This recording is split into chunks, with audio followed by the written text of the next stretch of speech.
Bom dia, meus irmãos do Ministério de Intercessão. Louvado seja nosso Senhor Jesus Cristo, para sempre seja louvado. Estamos chegando no fim desse ano formativo e com as graças de Deus, estamos conseguindo nos lançar nesse caminho de escuta, de aprendizado da palavra, daquilo que Deus espera de nós através do nosso ministério. E eu me chamo Roberto Amaral, sou membro do Ministério de Intercessão do Projeto Família, em Fortaleza. E hoje eu vim conversar com vocês um pouco acerca do tema chamado de intercessor amigo dos homens. Esse tema, ele tem como objetivo fazer com que tomemos consciência das feridas do mundo atual, a fim de tornar mais concreta a nossa intercessão.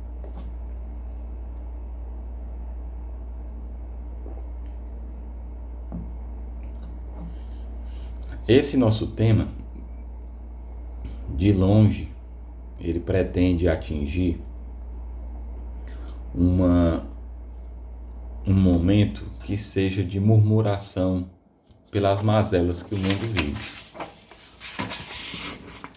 Ou seja, nós não queremos fazer desse momento uma oportunidade para julgar, murmurar, reclamar, como o mundo está hoje. Até porque quando nós nos colocamos nessa posição de julgadores do mundo, das condições em que o mundo e as pessoas se encontram, nós somos responsáveis por essa situação também, porque nós somos evangelizadores, nós somos aqueles que anunciam a boa nova. Se o mundo está como está, existe parcela da nossa omissão, da nossa culpa por omissão, porque muitas vezes a nossa vida ela não reflete o Evangelho de Cristo. Muitas vezes não conseguimos evangelizar com o nosso testemunho, com a nossa coerência de vida, com a forma como conduzimos a nossa família, o nosso matrimônio, o nosso trabalho. Então nós temos parte nisso aí. Nós temos uma parcela de responsabilidade em tudo que está acontecendo, em todas essas mazelas que assolam o mundo. A fome, a miséria, a dissolução dos casamentos, o abandono das crianças, a introdução de ideologias, nefastas. Tudo isso são realidades em que o intercessor ele deve se unir a Cristo sofredor, pelo homem que sofre também. E uma vez a gente tendo essa consciência, uma vez nós tendo essa assunção de responsabilidade, isso faz com que nós possamos refletir e saber qual é a parcela de contribuição que nós estamos dando. Por quê? Porque nós somos intercessores, somos cristãos, somos católicos, mas não vivemos apartados do mundo. Nós temos a nossa igreja doméstica, que é a nossa casa, temos a nossa comunidade, temos a nossa fraternidade com os irmãos, mas além desse círculo, além dessa jurisdição, dessa localidade, existe todo um mundo que está extramuros, toda uma realidade que está extramuros. E essa realidade é composta por pessoas que ainda não foram alcançadas pela mesma misericórdia que um dia nos alcançou. Hoje, pela graça de Cristo, nós procuramos uma caminhada que nos coloca sob a proteção de Deus, sob a orientação de Deus e sob a verdade que é Deus, através do seu próprio Filho Jesus Cristo. Então, essa oportunidade que nós temos, muitas vezes, aqueles que estão extramuros, ou seja, aqueles que estão no mundo lá fora, eles não tiveram essa oportunidade. E São Francisco de Assis, ele dizia, né, que você tem sempre que evangelizar, né? E se for preciso, fale de Deus. O que é que ele queria dizer com isso? Quer dizer que evangelizar não é falar de Deus? Mas a primeira forma de evangelização é a nossa vida, é o nosso testemunho. Então, essa evangelização, esse testemunho de vida, ele serve exatamente para poder alcançar aquelas pessoas que estão ao nosso redor. E nós, como intercessores, nós temos um chamado especial, porque enquanto o nosso apostolado, ele se dá na medida de interceder pela humanidade, interceder pelas pessoas, então, as pessoas pelas quais nós intercedemos, elas precisam ver em nós a realidade que Cristo criou, a realidade que Cristo transformou. Não é ver em nós méritos, ver em nós vaidades, ver em nós títulos, que nada disso vai agregar, nada disso vai evangelizar. Porque eu sou consagrado há 200 anos, votos perpétuos. Porque eu sou recluso. Porque eu decidi ser celibatário. Porque eu decidi me ordenar como sacerdote. Tudo isso são títulos que que fazem parte da nossa caminhada, mas que em nada isso vai agregar se isso não for conjugado com uma vida coerente, suficiente para evangelizar as pessoas. Pelo contrário, se todos esses títulos que nós... Roberto, eu sou núcleo do Ministério de Intercessão do Projeto Família. Ou seja, é uma pequena autoridade dentro de uma realidade.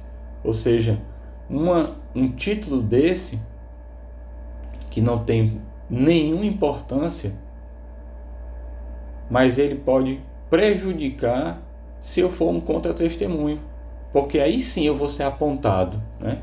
Ou seja, olha só, uma pessoa que está à frente, fazendo uma formação, que está à frente da coordenação de um ministério, se vivendo desse jeito, se portando desse jeito. Então, a nossa vida, o nosso testemunho é o evangelho que o irmão precisa ler. É o evangelho que as pessoas precisam ter a experiência. E muitas vezes, as pessoas que não tiveram a experiência que nós tivemos, elas podem ter essa experiência pelo contato com a nossa vida. Às vezes as pessoas olham para um irmão e vê, poxa, essa pessoa ela é diferente, ela tem uma alegria diferente, é bom estar ao lado dela, é bom sentir a paz quando ela me fala de Deus, quando ela vive de forma coerente com Deus. E essa evangelização, que é a obra do Espírito Santo, ela alcança a vida daquela pessoa e pode mudar a vida daquela pessoa de forma que transformar realidades terríveis como mazelas que nós vivemos, como a questão das drogas, o alcoolismo, a, a, o ateísmo, o relativismo, trazendo para a realidade do matrimônio a questão do adultério, do ciúme, da desconfiança, da falta de harmonia no casal, da criação desregrada, desordenada dos filhos. Então, através da nossa vivência, através do Espírito Santo que habita em todos nós, pode ser alcançada uma pessoa que vai ter essa vida transformada. E essa é uma forma de evangelização. Essa é uma forma que Deus se utiliza também para salvar almas. Então, em primeiro lugar, eu queria falar da passagem de João 3, versículo 16, onde Jesus está conversando com Nicodemos, e Nicodemos, e Jesus fala: com efeito, de tal modo Deus amou o mundo, que lhe deu seu Filho único, para que todo que nele crer não pereça, mas tenha a vida eterna. Pois Deus não enviou o Filho ao mundo para condená-lo, mas para que o mundo seja salvo por ele. Então, aqui voltando para que a primeira parte do versículo, ele diz: com efeito, de tal modo, Deus amou o mundo. Ou seja, quando coloca-se essa questão do amor de Deus, não é um amor terreno, não é um amor eros, não é um amor filos, que é o amor humano, que é o amor entre irmãos, que é o amor fraterno, que é o amor homem e mulher. Não. O amor de Deus é um amor ágape. É um amor supremo, é um amor sublime. É um amor na sua plenitude. É um amor sem falhas, desinteressado. É um amor completo. É um amor que transforma o outro. É um amor que eleva o outro. É um amor que diviniza o homem. E foi com esse amor que Deus amou a humanidade, a ponto de enviar o seu próprio Filho para salvar este mundo. E nós sabemos o que o Filho de Deus passou para poder transmitir e cumprir a sua missão aqui na Terra. Nós sabemos todas as realidades e as dores que ele passou. Dores que eu digo e repito, que nenhum de nós, nem antes de Cristo, nem depois de Cristo, irá passar. Que nós não temos a consciência daquilo que Jesus Cristo passou. E Deus colocou, sabendo que o seu filho ia passar por isso, ele colocou, por quê? Porque o amor pela humanidade dele era de uma forma tão plena que somente um sacrifício extremo traduziria esse amor. Faria com que as pessoas entendessem e fossem alcançadas por esse amor. E aqui ele diz: para que através desse amor o mundo seja salvo.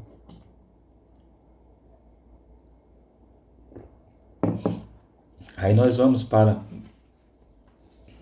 o capítulo de João mais à frente, para o livro de João, o Evangelho de João mais à frente.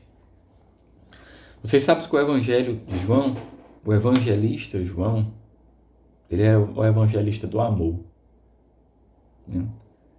Era o discípulo amado. Então, em todo o seu evangelho, essa ideia do amor de Deus, ela está presente em todas as suas mensagens. Então, é muito importante nós podermos, lermos esse evangelho e entendermos um pouco mais desse amor. Então, no capítulo 17 do Evangelho de João, ele trata da oração sacerdotal. Ou seja, aqui Jesus Cristo está finalizando o seu ministério público aqui na terra. Ele já anunciava aos discípulos e aos apóstolos a sua despedida. Ele já estava sendo perseguido pelos fariseus. Então ele já caminhava para, eu não digo o fim, mas para o ápice. O ápice da sua missão, onde ele iria se revelar em plenitude quem ele era.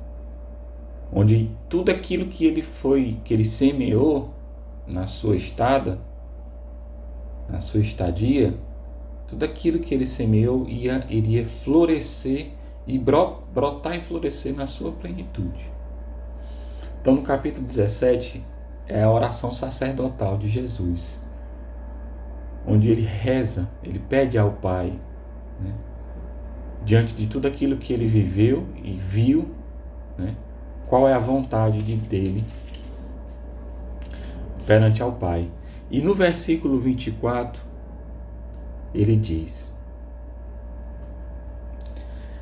Pai, quero que, onde eu estou, estejam comigo aqueles que me deste, para que vejam a minha glória que me concedeste, porque me amaste antes da criação do mundo. O Pai justo, o mundo não te conhece. Pai justo, o mundo não te conheceu, mas eu te conheci. E estes sabem que tu me enviaste. Manifestei-lhes o teu nome e ainda hei de lhes manifestar, para que o amor com que me amaste esteja neles e eu neles. Palavra da salvação. Glória a vós, Senhor. Então aqui, Jesus intercede por toda a humanidade. Ou seja, aqui ele repete aquilo que a gente viu no capítulo 3, quando ele diz que Deus amou o mundo a ponto de enviar o seu Filho. Ele pede para quê? Manifeste-lhes o teu nome. Ainda hei de lhe manifestar, para que o amor com que me amaste, ou seja, ele faz menção àquele amor do capítulo 3, que o amor do envio do Filho, ele diz, para que o amor com que me amaste esteja neles, e eu neles. Então, nesse momento, Jesus ele está se despedindo dos discípulos, dos apóstolos, e em oração está rogando, está intercedendo por aqueles que vão ficar.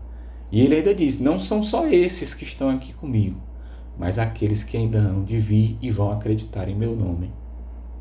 Quem são aqueles que hão de vir e irão acreditar no nome dele? Quem são? Somos nós.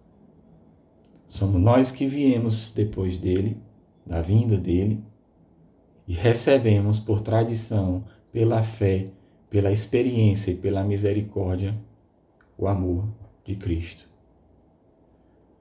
Então nós recebemos hoje a herança que ele pediu ao Pai que nos deste.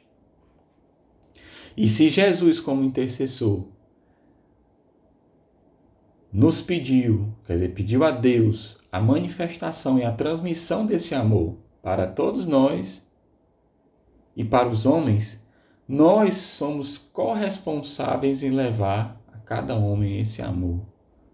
Nós somos responsáveis como intercessores, reparadores de brechas, de reparar as brechas deixadas pelo pecado. Quais são as brechas deixadas pelo pecado? Será que nós conseguimos enxergar essas brechas? Caminhe da sua casa, de carro ou de ônibus, ou a pé ou de bicicleta, até o seu trabalho ou visitar a sua família, e procure nos cruzamentos, nos semáforos, pessoas necessitadas pedindo dinheiro para se alimentar. Procure debaixo dos viadutos, quem conhece ali tem um viaduto que eu me lembro agora, debaixo da Via Expressa, no início da Avenida Dom Luiz. Você vê colchões, barracos improvisados, colchões velhos no chão e pessoas dormindo lá. Pessoas em condições de mais extrema miséria, que não perdem a sua dignidade porque a dignidade é própria do ser humano. é próprio da essência divina que há em nós, mas que estão lá sem poder usufruir dessa dignidade, porque não têm o básico. Elas não têm, a falta delas não é uma TV que está quebrada, ou porque não tem um ar-condicionado na sua casa, ou porque não tem um carro para andar, não. Elas não têm um banheiro para tomar banho, um chuveiro para tomar banho, um banheiro para fazer as necessidades. Elas não têm onde lavar as suas roupas sem que precise ficar, né, exposta. Elas têm que muitas vezes vasculhar os tambores de lixo para poder encontrar uma comida. Então, essas pessoas, essas realidades, são as brechas que o pecado deixou, né? A gente vê aqui, passamos agora por um período político, campanhas ricas, material gráfico jogado no chão, dinheiro jogado no chão, que aquilo ali custa dinheiro. E as pessoas passam jogando no chão na véspera da eleição, primeiro para poder lembrar o candidato, né? Ali, no meu entender, é lembrar a pessoa que eu não vou votar, porque a pessoa que joga aquilo ali no chão é exatamente mostrando assim, ó, não vote em mim. Então, ou seja, nós vemos aquilo ali, dinheiro sendo jogado no chão e faltando para outras pessoas. Então, são essas outras brechas que a gente pode ver deixadas pelo pecado na humanidade. Você tem um vizinho, um amigo, um parente, ou um conhecido de trabalho que está se separando, que está rompendo o matrimônio, que está abandonando a esposa ou o esposo, os filhos. Você conhece alguma pessoa assim? É mais uma brecha. Divórcio, a separação, o adultério. Você conhece alguma pessoa que tem algum tipo de vício? Viciado em drogas, em jogo, viciado em álcool, né, que passa pelas essas mazelas, que adoece em si e adoece a família junto. Você conhece? É mais uma brecha deixada pelo pecado. Você conhece pessoas que brigam dentro da mesma família, se apartam dentro da mesma família, se intrigam dentro da mesma família, falam mal dos outros. Mais uma brecha. Você assiste televisão, vê os casos de corrupção, de má utilização do dinheiro público. É mais uma brecha deixada pelo pecado. E aí eu lhe pergunto, faço uma pergunta. Me lembrei agora do Padre Antônio, que o Padre Antônio, ele contou que uma vez tomou conhecimento de uma história de uma mulher que estava sendo torturada numa favela, numa comunidade, pelos bandidos, os traficantes que estavam exigindo dinheiro, alguma dívida, alguma coisa assim. E por graça de Deus, me parece que um pastor evangélico lá da comunidade, ele conseguiu adentrar nessa casa e intercedeu junto a esses bandidos de forma corajosa, né, para poder salvar aquela mulher, porque ela estava sendo torturada pela dívida de um parente, dívida de um irmão, ou era dívida do esposo, né?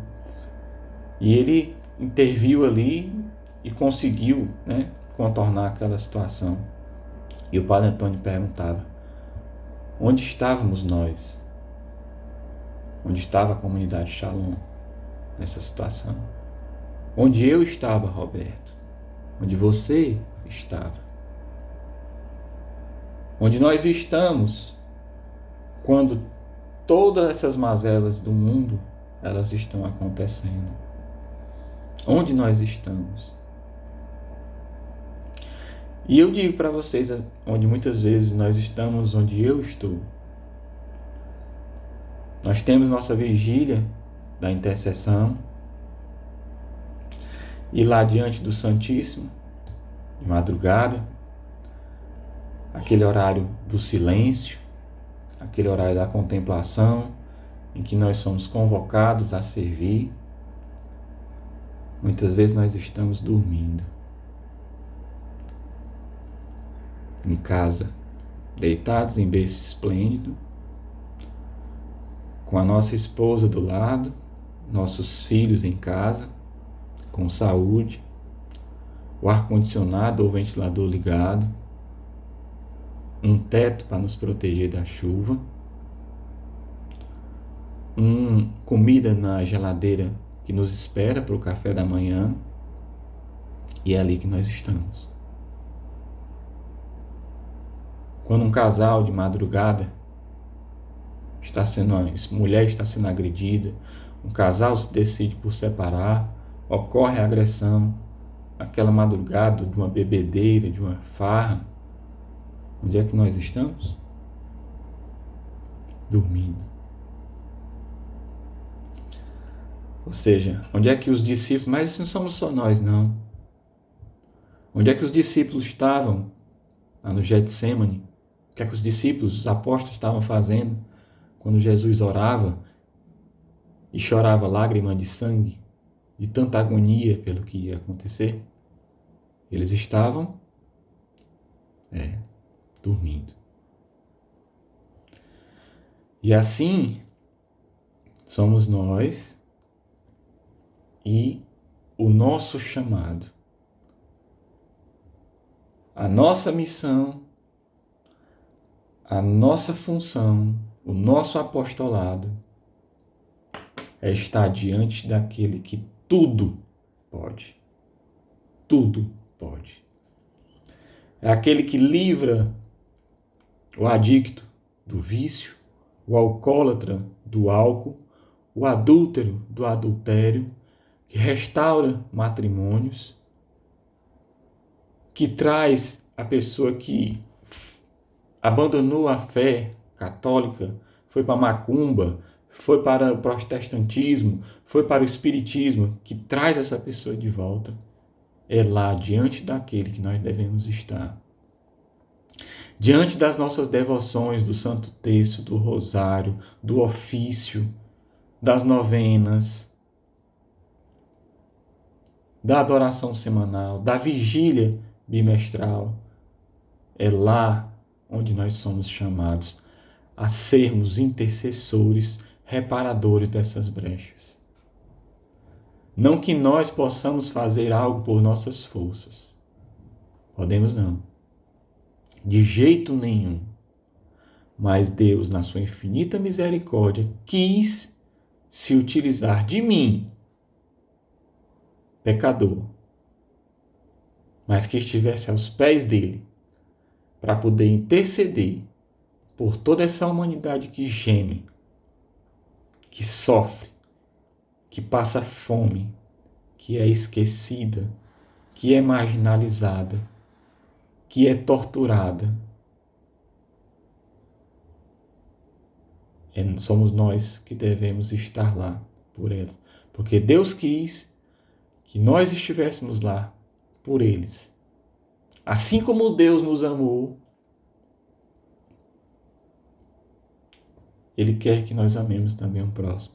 Não só o próximo que está próximo, que nós vemos, que nós conversamos, o nosso familiar, o nosso amigo, mas aquele próximo que nós não conhecemos.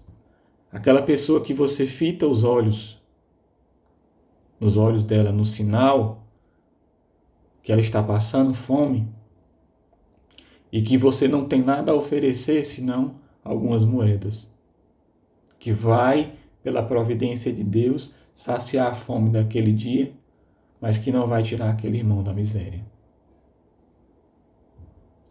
Então é esse serviço que nós somos chamados. Esse é o nosso apostolado. A promoção humana, que é outro setor da comunidade, eles são aqueles que metem a mão na massa. São aqueles que buscam, através do seu trabalho, da misericórdia, alcançar aqueles dos quais nós costumamos a desviar o olhar. Os pobres, os pequeninos de Jesus, como dizia São Francisco. Promoção Humana, o projeto Shalom Amigo dos Pobres, mas nós, enquanto intercessores, nós temos muito o que fazer por eles, mas muito. Você quer interceder pelo irmão que está passando necessidade na sua casa? Jejue por ele. Sinta fome por ele. Oferte a sua saciedade por ele. Reze o ofício, a novena de São José, para que São José venha providenciar na vida dessas pessoas a providência material e espiritual. Vamos para o Santíssimo, vamos fazer a adoração, vamos fazer a nossa vigília. Imagine quantas, na nossa vigília, enquanto estamos lá, naquela madrugada, diante dos Santíssimos, quantos casamentos podem ser restaurados, quantos homicídios podem ser evitados, quantas agressões, quantos adultérios podem ser evitados pela graça de Deus. Você crê nisso? Para finalizar, porque depois a gente vai abrir um momento para a partilha, eu vou aqui na primeira carta de São João, e essa passagem para a gente vai ser um desfecho para a nossa reflexão. Porque quem daqui ama a Deus? Eu amo. Todos nós amamos a Deus. Deus nos resgatou. Deus nos tirou da lama a qual nós vivíamos. A lama do nosso individualismo, da nossa autossuficiência e de outras realidades várias. Alcoolismo, adultério, drogas, roubos, corrupção, macumba, espiritismo, protestantismo. Nós amamos a Deus. Ele nos resgatou de tudo isso aí. Então, São João diz na primeira carta de São João, no capítulo 4, versículo 19. Mas amamos a Deus porque Deus nos amou primeiro. Se alguém disser, amo a Deus, mas odeia o seu irmão, é mentiroso. Porque aquele que não ama o seu irmão, a quem vê, é incapaz de amar a Deus, a quem não vê.